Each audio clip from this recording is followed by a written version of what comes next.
शिजवलेले soybean, cornflour, tikka masala, मीठ, हिरवी मिरची, लसूणची पेस्ट हे सर्व एकजीव करून घ्यायचं.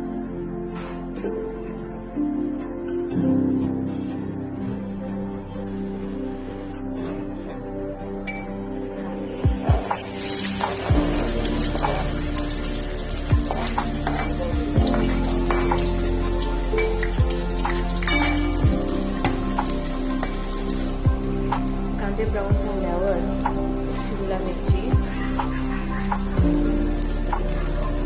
कोबी आणि टोमॅटोची काप सर्व मिक्स करायचे.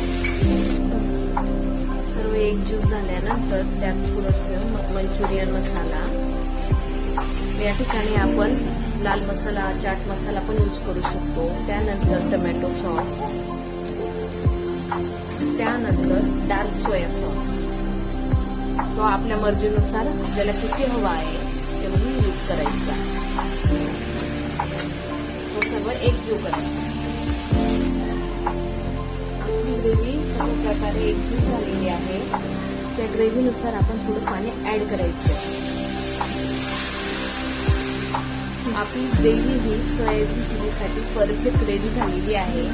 आता आपण आपले तळलेले सोयाबीन आपण ऍड करायचे आहे.